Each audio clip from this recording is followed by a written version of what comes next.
You ever wonder why a decrease in bone density is suspiciously linked to a decrease in cognitive function? Oh, thank God. I thought it was just me.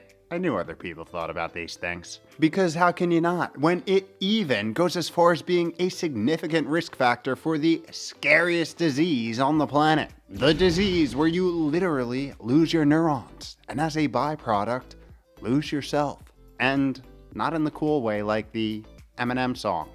Shout out, Mom's Spaghetti. But here's the thing, this relationship is kind of deceiving because one isn't necessarily causing the other. However, if you fix one, or ideally prevent one, there's a good chance you'll prevent the other.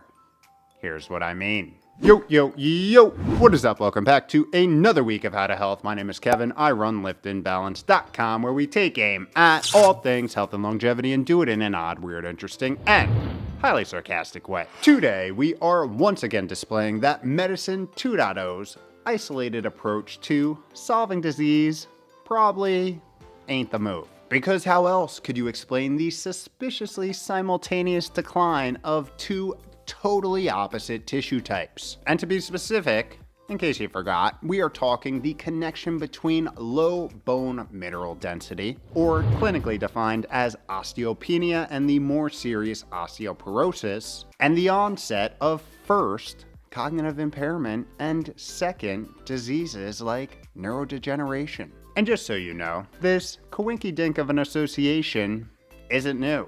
In fact, it's been popping up over the last 20 years. And it's something we called out 2 years ago in a previous Why Bone Density is Critical for Longevity video, highlighting a study of 3,000 plus elderly participants in Europe, displaying that individuals with the lowest bone density were 42% more likely to develop dementia than their counterparts with the highest bone density. Yeah.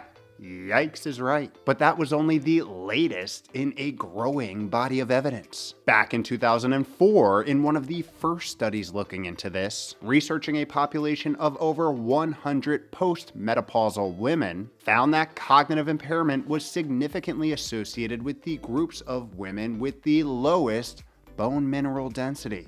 Yeah. Then, skipping a few years, a 2018 study of over 650 men and women over 50 without any medical history of stroke or dementia found that low bone mineral density is associated with cognitive impairment, especially in women. Adding that people with osteopenia or osteoporosis had higher odds of cognitive impairment with odds ratios of 1.72 and 2.81. Estimating their likelihoods to be 71% and 181% higher. Again, yikes is right. The broader conclusion of these studies being there seems to be a pattern, but I would argue this is undeniably a trend, especially after this latest 2025 study out of Japan, which looked at this association in over 8,000 older women 65 years and up over a 30-month period, finding that the low bone mineral density group had a 58% and 61% higher risk of developing all-cause dementia and Alzheimer's compared to normal bone mineral density controls. Damn is right. So the question becomes, why are weak bones causing cognitive impairment? Or why is cognitive impairment causing weak bones? Or maybe, why is something else causing both?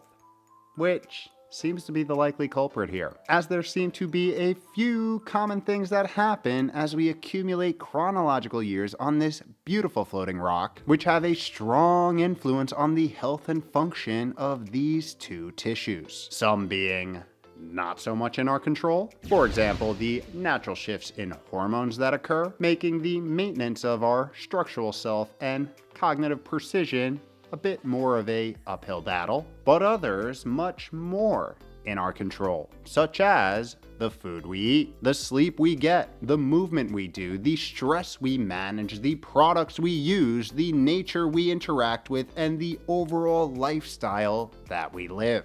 as these factors happen to be critical in determining our cellular and metabolic health, of which our skeletal muscle, bones, and neurons all have dependencies on, especially when it comes to what may be the most important organelle that we have, our mitochondria. I mean, it's a small miracle we've made it this far in the video without me bringing it up, so there we go. Because all of these tissues require a proportionally high amount of them. But it doesn't stop there. These lifestyle factors have also been a major factor in cultivating our other favorite thing on this channel, the microbiome, which plays a critical role in synthesizing the food we eat into vitamins and metabolites necessary for optimal cellular function, especially when it comes to neurons and the health of our structural tissue, like muscle. Which leads us to the very plausible,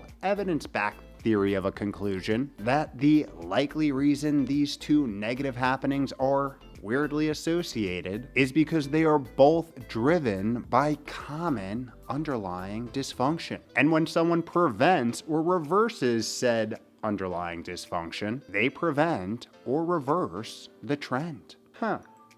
You don't say. But what could potentially be causing this dysfunction? Well, let's take a look. And why not start with suspect numero uno, chronic inflammation, as this consistent low-grade inflammation driven by cytokines like IL-6 and TNF-alpha have been implicated in both osteoporosis and neurodegeneration, accelerating osteoclast activity, or cells which break down bone, leading to bone loss, and promoting neuroinflammation, damaging neurons, impairing detoxification, and causing more inflammation as a byproduct. And what do you think one of the main drivers of chronic inflammation is?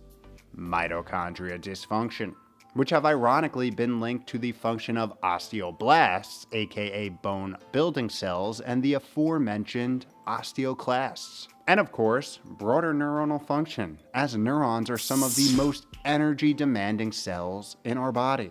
Next, we move to nutrient deficiencies, and there could be a lot of them. One of the most potentially prominent ones being vitamin D, as it is critical for both bone health, supporting calcium absorption, and brain function, protecting against inflammation and playing a key role in synaptic plasticity, or the ability for neurons to form new connections. And low levels of this nutrient have been shown to impair osteoblast activity, negatively impacting bone mineral density, and been associated with an increased accumulation of amyloid beta, a hallmark of Alzheimer's, in the brain. Speaking of nutrients, if you have them and your tissues can't get them, that's a problem too, making vascular function a potential X factor, as poor vascular health may simultaneously reduce bone perfusion, impairing bone mineral density, and cerebral flow, aka blood flow to the brain,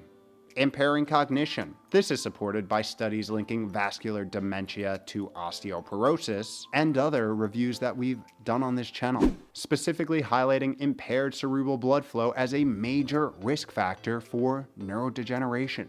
Next, we have the aforementioned hormone dysregulation, especially in women, as post-menopause estrogen deficiency tends to reduce bone mineral density by increasing bone reabsorption, while also being linked to cognitive decline via synaptic loss. And just when you thought it was only the standard dysfunction stuff at play, there happens to be a pathway specifically influential in both bone and the brain, and that is the WNT beta-catenin signaling pathway, which has been shown to be key in signaling osteoblasts to build more bone, while also being critical for signaling neurons to form new synapses, which are key for learning and memory, two of the first things to go with diseases like dementia, indicating that there may just be some more specificity to this bone-brain connection than currently understood. But for the most part, it seems as if the underlying cellular and metabolic function, once again,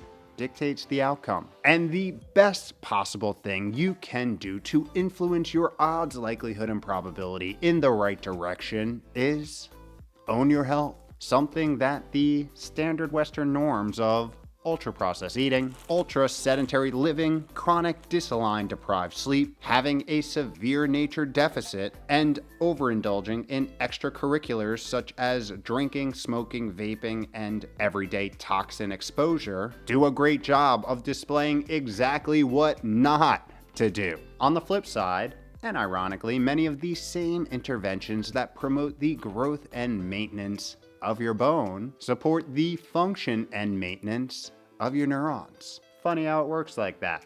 Who knows? Maybe there's some common critical energy and signaling organelles in both, calling the cellular shots. Hey, you're thinking it, so I'll just say it.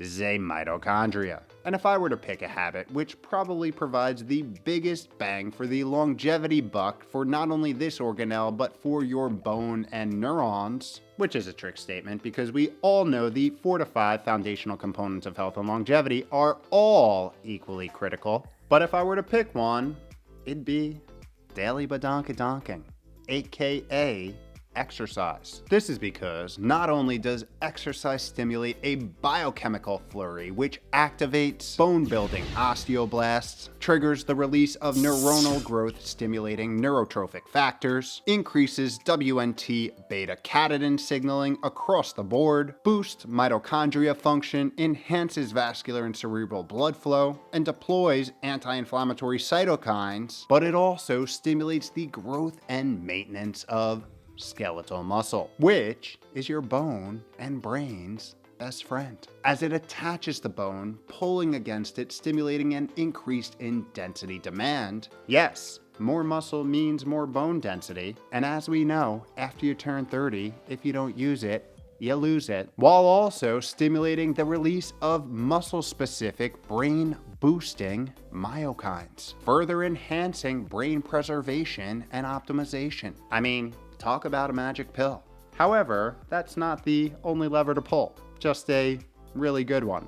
On the dietary side, prioritizing real, whole, nourishing foods is also a valuable play. Not only will they reduce the likelihood of mitochondria dysfunction and inflammation, but they'll also produce key nutrients, vitamins, proteins, and minerals that trigger the synthesis of bone growth and repair, while doing a laundry list of things to support your neurons. One of my favorite being through the cultivation of a healthy brain-boosting microbiome. If you want the full breakdown on key bone building nutrients, I'll refer you to that aforementioned video, which will be linked in the show notes below. And I just gotta give you the reminder that the impact of all of your healthy habits go out the window when you do not prioritize consistent, high quality sleep, as sleep quality or chronic lack thereof is associated with bone and brain health through a number of different mechanisms, some being the regulation of hormones, modulation of inflammation, aligning of circadian rhythms, and regulating of brain detoxification,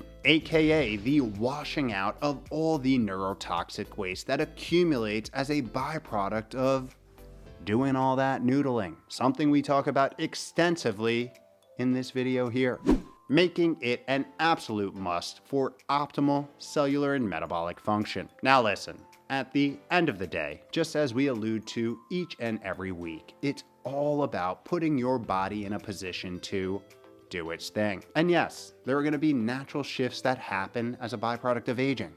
That's life. The key is to be playing offense and do it by doubling and tripling down on those foundational components of health and longevity, the ones which drive cellular efficiency, fight inflammation, boost mitochondria function, build a diverse microbiome with a strong gut wall, stimulate the growth of skeletal muscle, spur the formation of bone density, support the plasticity of neurons, and make you feel effing awesome along the way. That's what owning your health does. It sways the odds, likelihood, and probabilities in your favor, positioning you to get the most out of your pretty cool meat suit and 5-pound mushy membrane till the very end. So pick one: your bone, your brain, your muscle, your mitochondria, and do stuff to preserve it. Because odds are you'll be breaking 2 bones with 1 stone and helping them all. You know what? Maybe that wasn't the best analogy. Don't be breaking any bones. It's counterproductive. But you know what I mean. So get out there and go own it.